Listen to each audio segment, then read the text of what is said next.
ہم نے ایک بے ہنگم معاشرہ بنا دیا ہے۔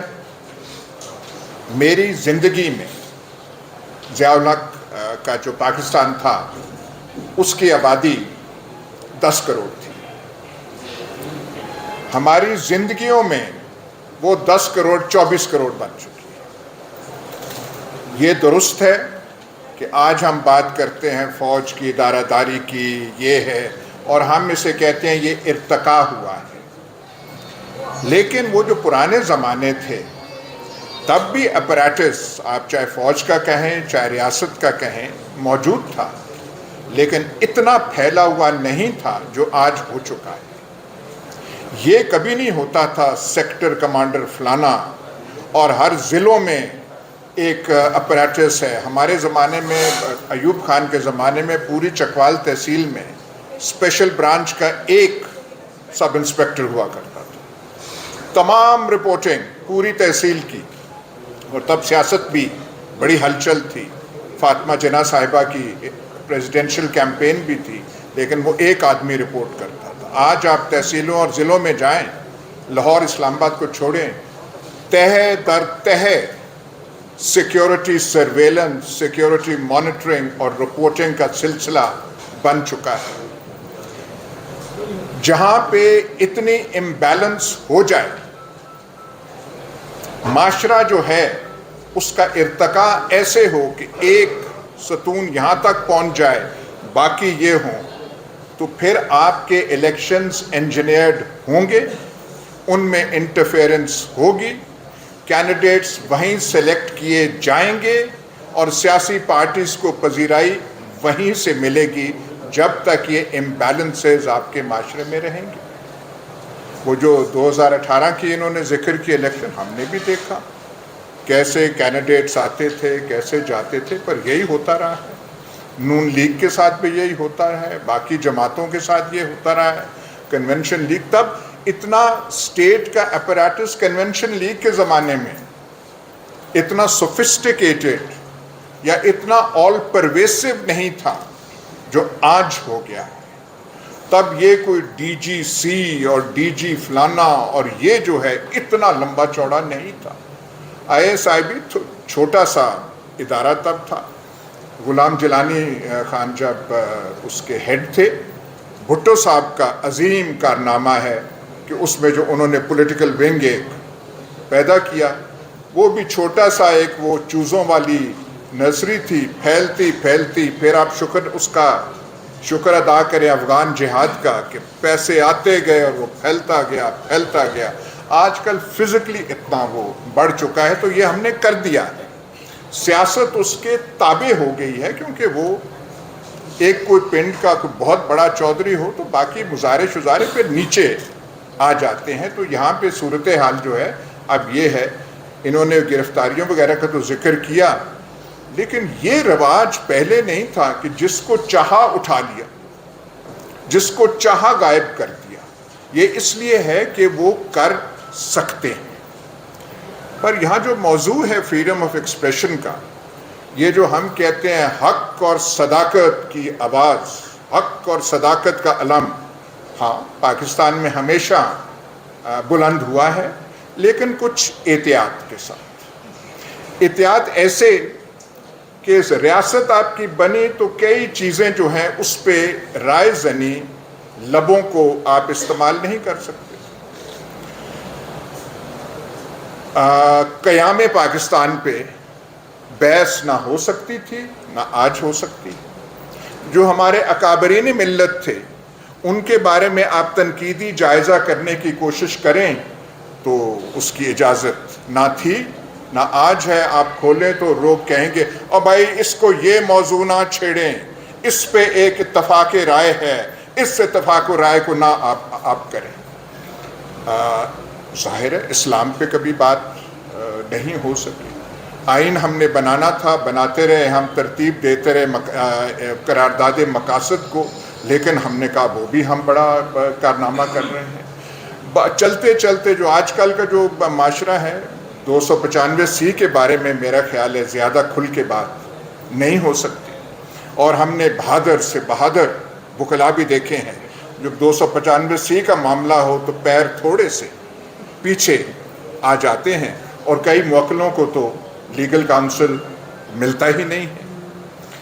اور آج کل جو ہے اداروں پہ کھل کے بات نہیں ہو سکتی.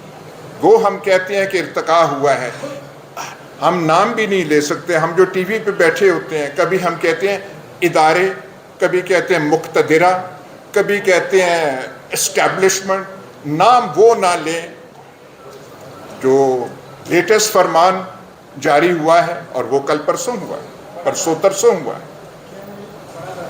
تمام ستون صحافت، تمام حق، صداقت اور سچائی کے پیامبر جو ہیں ان کو سمن کیا گیا، اور سارے کے سارے وہاں پہ گئے. وہاں پہ جو اب نام میں نہیں لیتا وہ آئے، 2 منٹ کے صرف آئے کہ یہ اب شجرہ ممنوع ہے، فلانا نام نہیں لینا. اور آپ نے دیکھا ہوگا کہ تمام یہ حق اور صداقت کے ٹی وی چینل جو ہیں کیسے صراط المستقیم پہ چل پڑے ہیں کہ نام جو ہے کوئی نام ہی نہیں ہے. ہمیں بھی کل کہا گیا کہ نام نہیں لینا. ہم نے کہا ہم تو پہلے بھی نام نہیں لیتے تھے، ہمارے کئی مہربان ہیں جو پروگراموں میں آتے ہیں، وہ نام لیے بغیر ان کی وہ پوری استعداد پوری نہیں ہوتی، ان سے آپ کہیے گا. تو وہ نہ رہ سکے، انہوں نے نام لیا، اشارے کر کر کے وہاں سے نام کرتے تھے.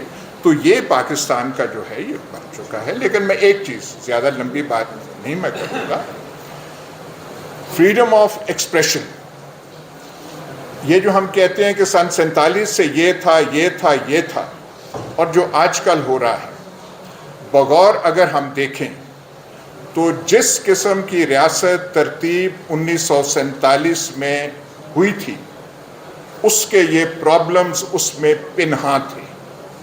They were part of that structure. جس قسم کی ہماری سو کالڈ فریڈم موومنٹ ہوئی، پولیٹیکلی بڑی ویک تھی، اور ایلیمنٹس اس میں زیادہ پاورفل تھے. بیوروکریٹک ایلیمنٹ پاورفل تھا، ملٹری اتنا نہیں تھا، لیکن سیاستدان تو بالکل پیچھے والے تھے. اور وہ سیاستدان ایسے تھے، ماسوائے چند جو بڑے لیڈر ہیں 1-2، ان کی سوچ ہی بالکل اور قسم کی تھی. جو پنجاب کی روایتی، جسے ہم جاگیردارانہ سوچ کہتے ہیں، پرو برٹش، پرو ویسٹ، پرو تابیداری، پرو تھانے داری، پرو ڈی سی شپ، وہ اس قسم کا مزاج ہمارے پنجاب کے اکابرین میں تھا. اور وہی سوچ اس ریاست کی جو ہے وہ سوچ کا حصہ بن گئی. تو پولیٹیکلی تو ہم، مسلم لیگ بڑی ویک تھی، اور اس کا وہ کانگریس جیسا تو آپ موازنہ کر ہی نہیں سکتے. تو دیز ور پارٹ جو سٹرکچر آف دا اسٹیٹ بنا، لیکن بنا اس کے بارے میں اب کتنی بات کی جائے اور کیا اس سے کیا جائے اس کا. لیکن میں ایک سوال پوچھوں گا کہ فریڈم آف ایکسپریشن جو ہم کہتے ہیں، چائنا میں زیادہ فریڈم آف ایکسپریشن ہے یا پاکستان میں؟ ایسا سیمینار آپ چائنا میں کر سکتے ہیں؟ ہرگز نہیں کر سکتے. پر وہاں پہ ایک کلیرٹی ہے، وہاں پہ کلیرٹی ہے کہ گائیڈنگ رول معاشرے میں چائنیز کمیونسٹ پارٹی کا ہے، وہ برملا کہتے ہیں. اور جو اس سوسائٹی کو گائیڈ کرنا ہے، بتانا ہے کہ اس کے ترجیحات کیا ہے، وہ چائنیز کمیونسٹ پارٹی نے کرنا ہے. انڈیویجول خیالات، انڈیویجول ول اور ڈیزائرز کی کوئی اہمیت نہیں. جو چائنیز کمیونسٹ پارٹی کے کلیکٹیو آئیڈیالوجی ہے، every one must submit to it, یہ کلیرٹی ہے. بھائی یہاں پہ کون سی چائنیز کمیونسٹ پارٹی ہے؟ اٹھا لیں، ڈالوں کا راج اور زیادہ عام کر دیں، باقی جو چیزیں ہو رہی ہیں بالکل کریں. پر یہاں پہ لیڈنگ رول کس کا ہے؟ کس کو آپ ماؤ زیتونگ مانیں گے کہ ہاں یہ ماؤ زیتونگ ہے، اس کے لیے سب کچھ جو ہو رہا ہے جائز ہے؟ معاشرہ جو ہے آج کا نہیں، 50 سال اور مزید قربانیاں دے گا. اگر آپ کہیں کہ جی ہاں، میں ویسے نام ایٹ رینڈم لے رہا ہوں کہ جنرل قمر جاوید باجوہ ہمارا ماؤ زیتونگ ہے اور اس کی ہے، تو یہ تو بات چلنے والی نہیں. تو پاکستان کا یہ پرابلم ہے.